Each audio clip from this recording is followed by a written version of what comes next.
नमस्कार, next eyes Hindi के HOD अंक में आपका स्वागत है। आइए आज की पहली न्यूज के ऊपर चर्चा करते हैं। इस न्यूज को ऑल इंडिया रेडियो ने कवर किया था और ये इन्वायरमेंट सेक्शन की न्यूज है जो जीएस पेपर 3 के अंतर्गत शामिल होगी। न्यूज ये है कि भारत के 2 आर्द्र भूमि स्थलों को रामसर सूची में शामिल किया गया। अब इनकी संख्या हो गई भारत में 91 रामसर स्थलों की और सबसे अधिक संख्या हो गई है तमिलनाडु में 20। उसके बाद उत्तर प्रदेश का स्थान आता है लगभग 14 के आसपास। आइए चर्चा करते हैं इस न्यूज के ऊपर। भारत के 2 धरोहर स्थलों की सूची में शामिल किया गया है, एक तो, और इसके साथ ही भारत में रामसर स्थलों की संख्या 91 हो गई है जिसकी चर्चा हम लोग कर चुके हैं। और राजस्थान के फलौदी में खीचन को याद रखिएगा। उसके बाद दूसरा है उदयपुर में मेनार आर्द्र भूमि को शामिल किया गया है रामसर सूची में। केंद्रीय पर्यावरण, वन और जलवायु परिवर्तन मंत्री भूपेंद्र यादव ने कहा कि यह इस तथ्य का एक और प्रमाण है कि पर्यावरण संरक्षण पर प्रधानमंत्री नरेंद्र मोदी के ध्यान देने से हरित भविष्य के प्रयासों में भारत को सफलता मिल रही है। देखिए, लगातार जब से ये सरकार आई है रामसर स्थलों की सूची की संख्या लगातार बढ़ रही है। आप ध्यान दीजिए और इस दिशा में भारत सरकार के एफर्ट्स को दिखाता है। और प्रधानमंत्री मोदी ने कहा कि पर्यावरण संरक्षण में भारत की प्रगति बहुत तेजी से हो रही है और इसमें जन भागीदारी भी शामिल है। रामसर सूची का उद्देश्य आर्द्र भूमि का अंतर्राष्ट्रीय नेटवर्क का विकास और अनुरक्षण करना है। यह वैश्विक जैव विविधता के संरक्षण और मानव जीवन को बनाए रखने के लिए महत्वपूर्ण है। रामसर कन्वेंशन आर्द्र भूमि के संरक्षण और बुद्धिमानी से उपयोग के लिए अंतर्राष्ट्रीय संधि है और इसका नाम जो कैस्पियन सागर है वहां पर स्थित ईरानी शहर रामसर के नाम पर रखा गया है, जहां 2 फरवरी 1971 को संधि पर हस्ताक्षर किए गए थे। भारत ने इस पर 1 फरवरी 1982 को इस संधि को रेक्टिफाई किया। ध्यान रखिएगा। अब समय समय पर यूपीएससी ने क्वेश्चन पूछा है, आइए दिखाते हैं आपको।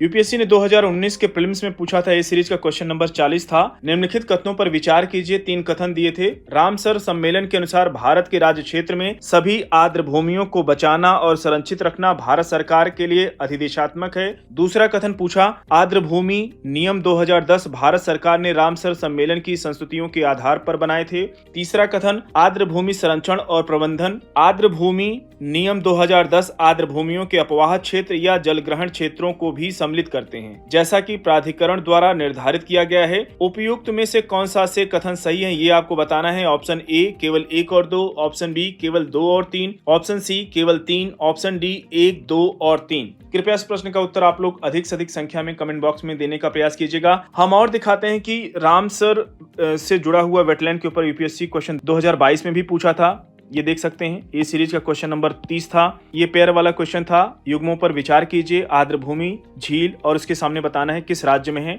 और 2014 में भी यूपीएससी ने क्वेश्चन पूछा था वेटलैंड्स के ऊपर, यही मैच कराने वाला था। अब आइए चर्चा करते हैं आज से और मेंस के पॉइंट ऑफ व्यू से भी एक क्वेश्चन को हम शामिल करेंगे।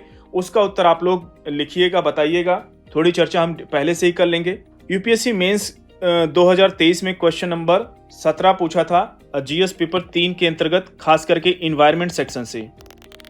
ये क्वेश्चन नंबर 2017-2023 में पूछा था कि भारत सरकार द्वारा शुरू किए गए राष्ट्रीय आर्द्र भूमि संरक्षण कार्यक्रम पर टिप्पणी कीजिए और रामसर स्थलों में शामिल अंतर्राष्ट्रीय महत्व की भारत की कुछ आर्द्र भूमियों के नाम लिखिए। इसका उत्तर आपको 250 शब्दों में लिखना था और ये 15 मार्क्स का क्वेश्चन था। अब आइए इसके डिटेल में चर्चा करते हैं। जब इसकी उत्तर की शुरुआत करते हैं तो आप कैसे करेंगे। सबसे पहले तो आप इसको 3 पार्ट में बांट दीजिए।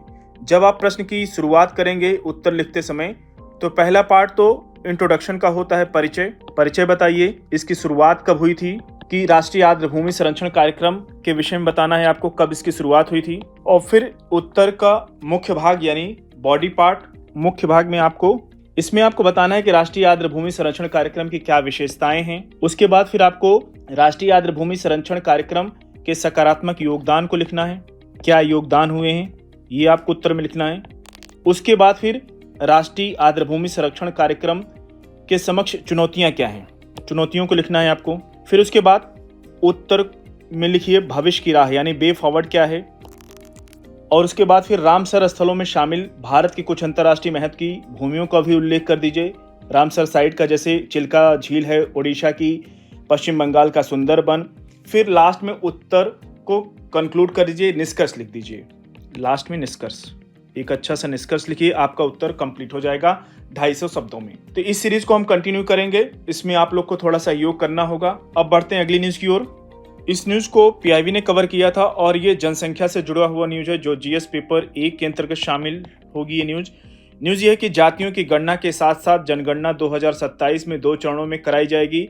जनगणना 2027 के लिए संदर्भ तिथि 1 मार्च 2027 को ये 12 बजे शुरू हो जाएगी और ये केंद्र शासित प्रदेश पहले चरण में पर्वतीय राज्यों में कराई जाएगी, यानी लद्दाख और केंद्र शासित प्रदेश जम्मू कश्मीर तथा हिमाचल प्रदेश उत्तराखंड के असमकालिक बर्फीले क्षेत्रों के लिए संदर्भित तिथि है अक्टूबर 2026 में पहले शुरू होगी पर्वतीय राज्यों में, उसके बाद अन्य राज्यों में। अगर बात करें कि पहले चरण में, तो इसमें जिसकी चर्चा हम लोग कर चुके हैं और जनगणना अधिनियम 1948 की धारा 3 के प्रावधान के अनुसार उपरोक्त संदर्भ तिथियों के साथ जनगणना कराने के आशय की अधिसूचना संभवतः 16 जून 2025 को नोटिफिकेशन सरकार की तरफ से जारी कर दिया जाएगा।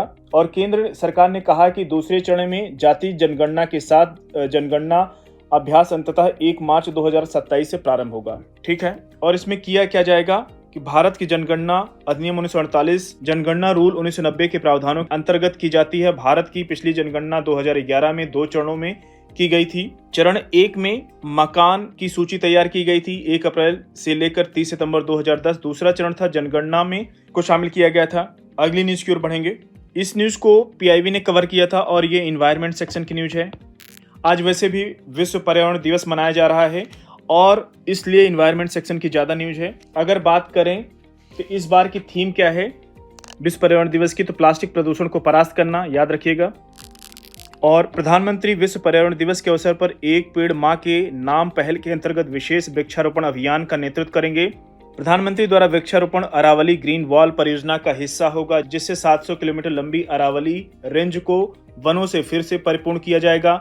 प्रधानमंत्री एक पेड़ माँ के नाम पहल के अंतर्गत बरगद का पौधा लगाया आज उन्होंने। यह अरावली ग्रीन वॉल परियोजना का हिस्सा होगा, जिसका उद्देश्य 700 किलोमीटर लंबी अरावली फिर से वनों से परिपूर्ण करना है। और ये परियोजना दिल्ली, राजस्थान, हरियाणा, गुजरात सहित 4 राज्यों के 29 जिलों में अरावली पर्वत श्रृंखला के आसपास 5 किलोमीटर के बफर जोन में हरियाली का विस्तार करने की एक प्रमुख पहल है। और इसका उद्देश्य वनीकरण, पुनर्वनीकरण और जल निकायों के जीर्णोद्धार के माध्यम से अरावली की जैव विविधता को बढ़ावा देना है।